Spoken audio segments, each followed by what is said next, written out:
Hello students. तो आज class +2 unit number 3 magnetic effect of current के लेक्चर नंबर 15 में हमारा टॉपिक है मूविंग कॉइल गैल्वेनोमीटर। तो सबसे पहले हम कुछ प्रॉब्लम्स के बारे में डिस्कस करेंगे। जैसा कि आप स्क्रीन पे देख रहे हो, problem number 1, calculate the torque on a 200 turns rectangular coil of length 20 cm and breadth 10 cm carrying a current of 10 ampere. When placed in a magnetic field, the plane of the coil is making an angle of 60 degree with a magnetic field of 4 Tesla. तो अब यहाँ पे आपको ये याद आना चाहिए कि जब कोई भी current carrying coil uniform magnetic field में लाई करती है तो उस पे नेट फोर्स तो ज़ीरो होती है, but torque NIAB sine theta, तो N नंबर ऑफ टर्न्स है वो 200 दी हुई है हमें। I इलेक्ट्रिक करंट है जो यहाँ पर 10 एम्पियर है। A मीन्स उस करंट कैरिंग कॉइल का area of cross section, that is अगर वो रेक्टेंगुलर शेप में है तो लेंथ इनटू ब्रेड्थ से भी निकल सकते हैं ना। यहाँ पे हमें एरिया नहीं गिवन, तो लेंथ और ब्रेड्थ गिवन है तो उसका प्रोडक्ट से एरिया आ जाएगा ना। उसको हमने स्क्वायर सेंटीमीटर से स्क्वायर मीटर में कन्वर्ट कर लिया। और उसके बाद है कि मैग्नेटिक फील्ड भी वो 4 टेस्ला गिवन है। अब रही बात 60 डिग्री की, यहाँ समझने वाली बात है कि जब आप torque is equal to torque experienced by current carrying coil placed in uniform magnetic field का फार्मूला लिखते हो तो वहां पर थीटा क्या है? Angle between magnetic field and area vector, और angle between magnetic field and normal to the plane of coil. अब यहां पर जो 60 डिग्री है ना, वो है angle between plane of the coil and magnetic field. तो अगर इसको हमने अल्फा मान लिया तो थीटा की वैल्यू 90 माइनस अल्फा से आएगी ना। तो यहाँ पे थीटा की वैल्यू 30 डिग्री है ना। तो जब हम formula torque is equal to NIAB sine theta use करते हैं तो यहाँ थीटा 60 डिग्री नहीं है, 30 डिग्री है। और वैल्यू सब्स्टिट्यूट करने के बाद टॉर्क 80 न्यूटन मीटर आ गई। अब नेक्स्ट न्यूमेरिकल में देखिए आप, प्रॉब्लम 2 में a circular coil of 200 turns and radius 10 centimetre is placed in a uniform magnetic field of 0.5 Tesla normal to the plane of the coil. If the current in the coil is 3 ampere, calculate the total torque.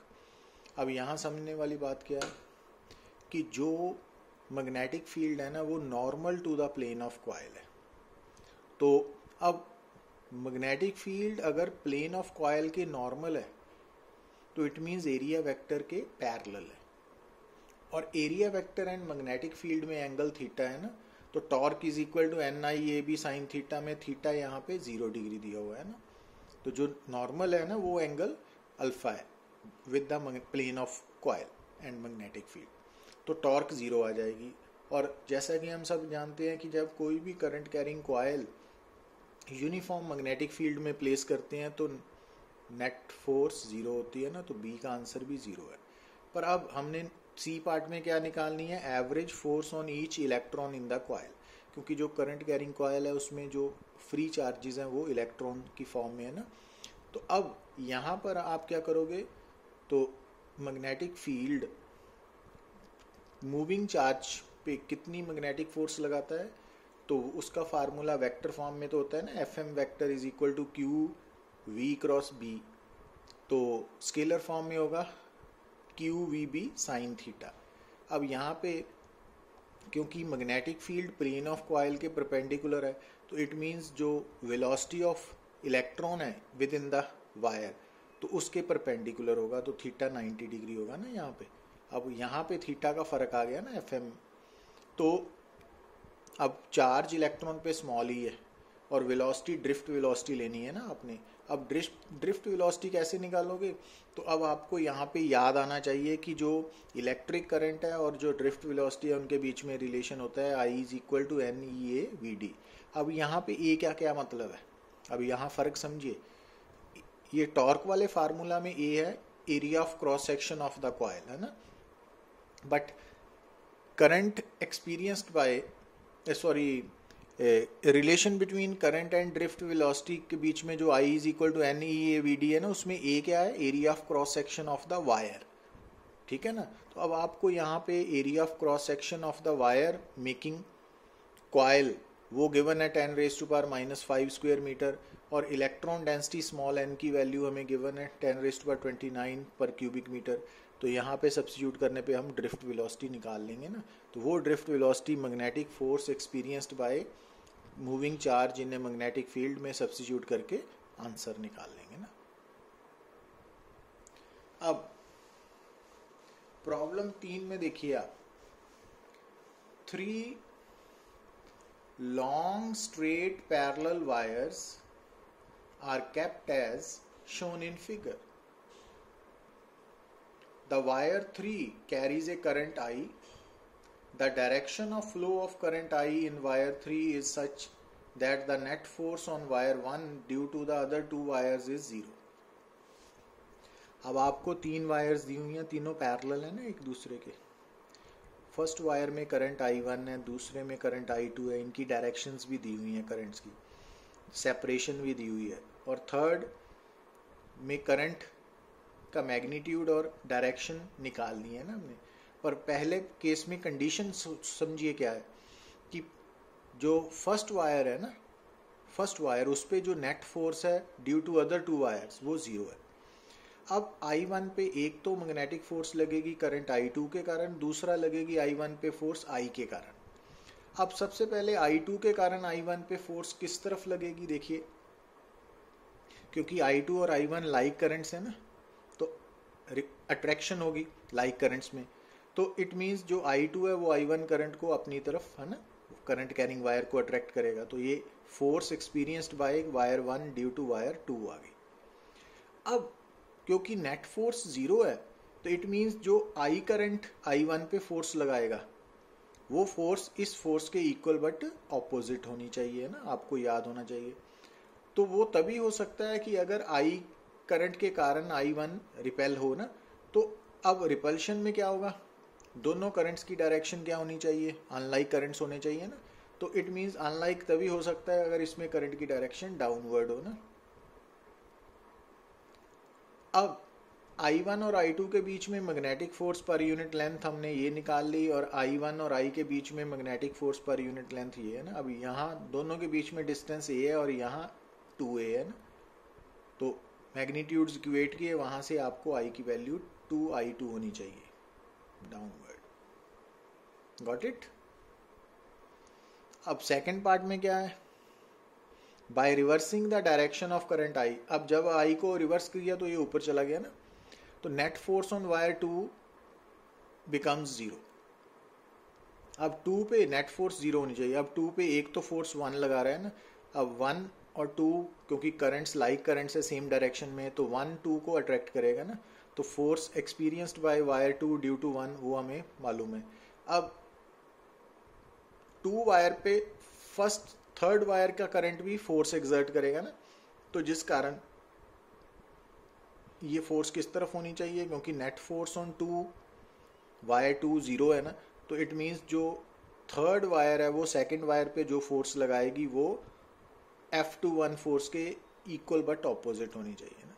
अब equal but opposite तभी हो सकती है अगर I current और I2 current की direction same हो ना, और मैग्नीट्यूड्स इक्वल होंगे. तो इट मीन्स I की वैल्यू सेकेंड केस में I1 होनी चाहिए और अपवर्ड होनी चाहिए ना.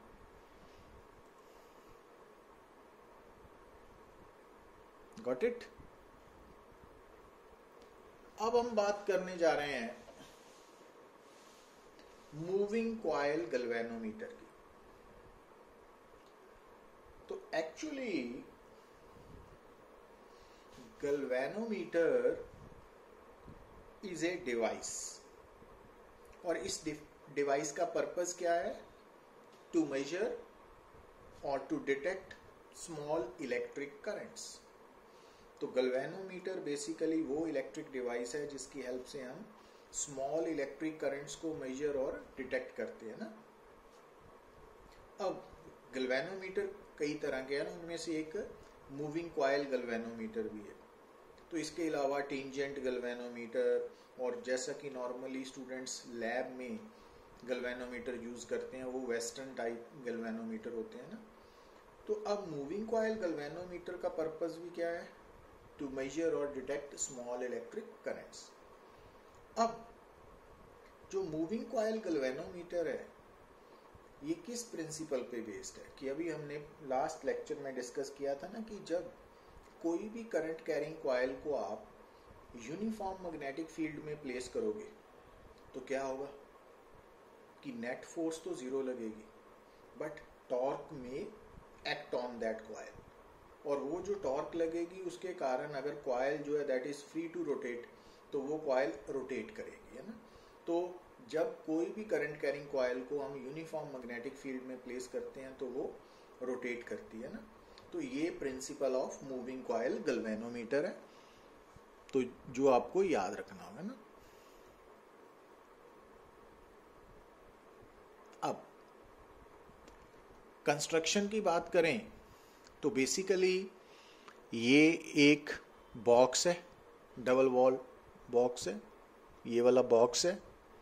अब इस बॉक्स के अंदर एक्चुअली ये जो टॉर्शन हेड्स है ना T1 एंड T2, यहाँ से हम कनेक्शन बनाते हैं ना, तो इस टॉर्शन हेड T1 से हमने एक सस्पेंशन वायर, तो एक वायर ऑफ फाइन थिकनेस उसको हमने सस्पेंड किया हुआ है ना, तो ये वायर है।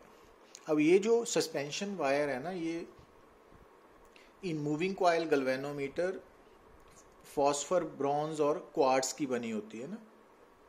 तो ऐसा क्यों है वो आगे चल के हम एक्सप्लेन करेंगे। तो ये जो सस्पेंशन वायर है दिस वन, तो इसके ऊपर हमने एक मिरर अटैच किया हुआ है। M means mirror, mirror attach किया हुआ है। तो मिरर की हेल्प से हम ना डिफ्लेक्शन, कितना एंगल ये कॉइल करंट पास होने पे डिफ्लेक्ट हो रही है तो वो हम मेजर कर सकते हैं। अब ये जो सस्पेंशन वायर है ये किसकी बनी हुई है? तो वो बनी हुई है क्वार्ट्ज या फॉस्फर ब्रॉन्ज की। तो क्वार्ट्ज मटेरियल है और फॉस्फर ब्रॉन्ज भी एक मटेरियल का ही नाम है। अब इस सस्पेंशन वायर का एक एंड तो टॉर्शन हेड के साथ अटैच्ड है, दूसरा जो फ्री एंड है उसके साथ हमने कॉइल को कनेक्ट किया हुआ है। ये कॉइल है और ये कॉइल जो है that possesses number of turns, और ये कॉपर वायर की बनी हुई है ना, मेटेलिक वायर है, ये मेटेलिक वायर है ना। अब यहाँ पे आप क्या देख रहे हो कि ये जो मेटेलिक वायर है ना वो रेक्टेंगुलर शेप में है ना, तो ये सर्कुलर शेप में भी हो सकती है। अब ये जो कॉइल है, ये कॉइल के अंदर सेंटर पे हमने ना सी को कोर रखा हुआ है और एफ मीन्स फ्रेम है, ठीक है। तो एफ जो फ्रेम है, तो मूविंग कॉइल गैल्वेनोमीटर में ये जो एफ फ्रेम नजर आ रहा है तो ये नॉन मेटेलिक फ्रेम होगा। अब इस नॉन मेटेलिक फ्रेम के ऊपर हमने कॉइल को वाउंड किया हुआ है ना, और इस फ्रेम के अंदर हमने सेंटर पे सॉफ्ट आयरन कोर प्लेस किया हुआ है, ये सॉफ्ट आयरन कोर है। और ये जो कॉइल है, इस कॉइल का एक एंड तो सस्पेंशन वायर के साथ कनेक्टेड है और दूसरा एंड एस डैश स्प्रिंग के साथ कनेक्टेड, और ये स्प्रिंग का other and torsion head T2 के साथ कनेक्टेड है। तो अब ये जो नजर आ रहा है ये कॉनकेव टाइप पोल पीसीज है। Concave type pole pieces means normally जो मैग्नेटिक पोल्स होते हैं उनके जो फेसेस हैं वो प्लेन होते हैं ना, अब ये कॉनकेव टाइप है ना, तो ऐसे। तो ये जो आपको नजर आ रहा है ना ये कॉनकेव स्ट्रक्चर है ना, ये बाहर ये वाला कॉन्वेक्स है ना, ये कॉन्वेक्स है और ये कॉनकेव है ना, तो कॉनकेव शेप में है ये पोल पीसेस। ऐसा क्यों है वो भी हम एक्सप्लेन करेंगे। अब तो जब हम बात करते हैं कि होगा क्या, एक्चुअली ये हम टॉप व्यू शो कर रहे हैं ना कॉनकेव टाइप पोल पीसेस का, कि एक्चुअली जो प्लेन पोल पीसेस होते हैं ना, ये प्लेन पोल पीसेस है ना। अब प्लेन पोल पीसेस के कारण इन दो नॉर्थ साउथ पीसीज के अंदर जो मैग्नेटिक फील्ड है वो यूनिफॉर्म होगा ना। तो अब इसमें जब हम ये हाथ को हमने कॉइल मान लेना है ना, तो आप क्या देख रहे हो कि इस पोजीशन में, ये जो पोजीशन है, तो जो आपको हाथ नज़र आ रहा है ना, हैंड, तो ये इसको आप कॉइल समझिए। तो ये कॉइल लटक रही है मैग्नेटिक फील्ड में, है ना। तो आप ये देख रहे हो कि ये रेड कलर की मैग्नेटिक फील्ड लाइंस है ना। तो ये मैग्नेटिक फील्ड किसने पैदा किया? प्लेन पोल पीसीज ने पैदा किया। तो अब अगर मैं इस कॉइल के प्लेन पे परपेंडिकुलर ड्रॉ करूँ ना, ये परपेंडिकुलर ड्रॉ किया ना मैंने, तो ये एरिया वेक्टर है। अब आप देख रहे हो कि ये एरिया वेक्टर मैग्नेटिक फील्ड के साथ 90 डिग्री का एंगल बना रहा है ना, मतलब थीटा 90 है। तो इस पोजीशन पे जो करंट कैरिंग कॉइल है उस पर magnetic field maximum torque exert करेगा। अब मैक्सिमम टॉर्क लगने के कारण ये रोटेट करेगी, ऐसे हो गया ना। अब जब ये रोटेट की तो अब इसका जो एरिया वेक्टर है उसकी डायरेक्शन बदल गई है ना। अब जैसा कि पहले देख रहे थे हम कि जो एरिया वेक्टर है वो मैग्नेटिक फील्ड के परपेंडिकुलर था, मैक्सिमम मैग्नेटिक टॉर्क लगने के कारण वो उसकी ओरिएंटेशन बदल गई कॉइल की, तो एरिया वेक्टर की डायरेक्शन बदल गई। तो अब थीटा लेस देन 90 हो गया ना, तो इस कारण अब टॉर्क कम होगी, ठीक है। तो इट मीन्स ये जो मैग्नेटिक फील्ड है ये किसने पैदा किया था? प्लेन पोल पीसीज ने ना। तो वो यूनिफॉर्म मैग्नेटिक फील्ड था, बट यूनिफॉर्म मैग्नेटिक फील्ड में जब हमने करंट कैरिंग कॉइल को सस्पेंड किया तो उस पर जो टॉर्क लगेगी वो डिफरेंट ओरिएंटेशन पे डिफरेंट होगी, है ना। इट मीन्स जो स्केल आएगी जिससे हम करंट मेजर करते हैं वो नॉन लीनियर स्केल होगी ना। तो अब ये आपको क्या नजर आ रहे हैं? Concave type pole pieces. अब जो कॉनकेव टाइप पोल पीसेस होते हैं ना, उनमें जो मैग्नेटिक फील्ड है वो रेडियल मैग्नेटिक फील्ड है, यूनिफॉर्म नहीं है। रेडियल मीन्स कि जो इन दो पोल पीसेस के बीच में मैग्नेटिक फील्ड पैदा हो रहा है तो उसकी मैग्नेटिक फील्ड लाइंस जो है ना वो अलोंग द रेडियस एक्ट करेंगी ना, जैसा कि आप देख रहे हो कि ये ऐसे है ना। तो ये मैग्नेटिक फील्ड की डायरेक्शन है। अब जो रेडियल मैग्नेटिक फील्ड है उसके अंदर जब हम कॉइल को सस्पेंड करेंगे, यहां ध्यान से देखिए, तो ये जो कॉइल है, अब इस केस में देखिए ये वाला जो मैग्नेटिक फील्ड लाइन है, ये वाली, ये मैग्नेटिक फील्ड लाइन और normal to the plane of coil ये 90 डिग्री पे है ना, तो मैक्सिमम टॉर्क लगेगी। अब टॉर्क लगने के कारण ये कॉइल रोटेट करेगी। अब जब रोटेट किया तो अब इसकी जो कॉइल की ओरिएंटेशन है तो उसका एरिया वेक्टर और ये जो मैग्नेटिक फील्ड लाइन है ये वाली, तो ये अगेन दोनों आपस में 90 डिग्री का एंगल बना रही है ना, magnetic field line and area vector of the. इसका मतलब ये जो रेडियल मैग्नेटिक फील्ड है इसके अंदर जब आप करंट कैरिंग कॉइल को सस्पेंड करोगे तो इन एट एवरी ओरिएंटेशन ये current carrying coil same torque, maximum torque experience करेगी। तो इस कारण जो स्केल आएगी वो लीनियर स्केल होगी ना। तो in order to get linear scale in moving coil galvanometer हम जो मैग्नेटिक फील्ड यूज करते हैं वो यूनिफॉर्म मैग्नेटिक फील्ड की जगह रेडियल मैग्नेटिक फील्ड यूज करते हैं। और रेडियल मैग्नेटिक फील्ड जो है वो that is produced by concave type pole pieces. तो अब बात समझ में आई। तो अगर हम बात करें, यहाँ देखिए ध्यान से, क्योंकि torque at any orientation with in the magnetic field experienced by current carrying coil का फार्मूला ये होता है ना। तो अब रेडियल मैग्नेटिक फील्ड में हमने क्या नोट किया कि जो थीटा है वो एट एवरी ओरिएंटेशन 90 डिग्री रहेगा ना। तो at every orientation of the coil torque maximum होगी NIAB, तो जिस कारण हमें लीनियर स्केल ऑब्टेन होगी ना ऑफ मेजरमेंट। तो ये बात है। तो अब एक क्वेश्चन जो माइंड में आपके आना चाहिए कि एक्चुअली गैल्वेनोमीटर का काम क्या है? सर्किट में करंट की वैल्यू को मेजर करना या डिटेक्ट करना ना। तो अब होता क्या है एक्चुअली कि जो कोई भी इलेक्ट्रिक सर्किट है ना जिसमें आपने इलेक्ट्रिक करंट मेजर करना है, तो उस सर्किट में का एक वायर हम T1 के साथ कनेक्ट करते हैं और दूसरी वायर T2 के साथ।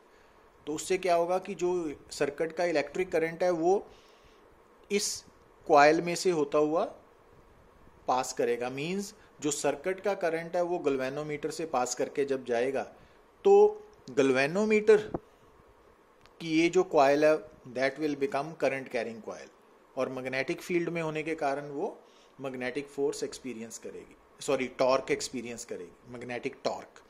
अब जो मैग्नेटिक टॉर्क लगेगी उसके कारण ये कॉइल डिफ्लेक्ट होगी, है ना। अब होगा क्या, जब ये कॉइल डिफ्लेक्ट होगी ना तो रेडियल मैग्नेटिक फील्ड होने के कारण इस कॉइल पे मैक्सिमम टॉर्क लगेगी एट एवरी ओरिएंटेशन। पर जैसे ही ये कॉइल रोटेट करेगी तो ये जो सस्पेंशन वायर है ना ये वाली, ये इट गेट्स ट्विस्टेड, तो ये ट्विस्ट होगी ना।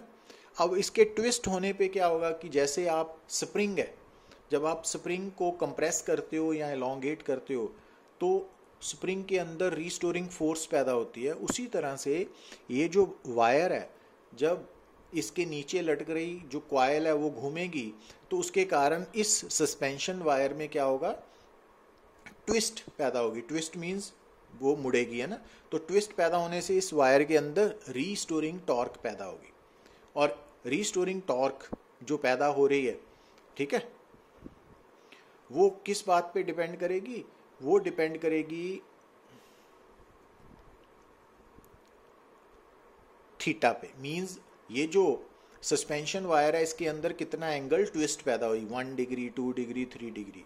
अब वो जो थीटा एंगल है वो हम मेजर कर सकते हैं with the help of lamp and mirror arrangement, है ना। जो मिरर लगाया है उसके सामने हम एक बल्ब लैंप ऑन करके वहाँ से निकालते हैं ना, वो अभी इस केस में हमें ज़रूरत नहीं है।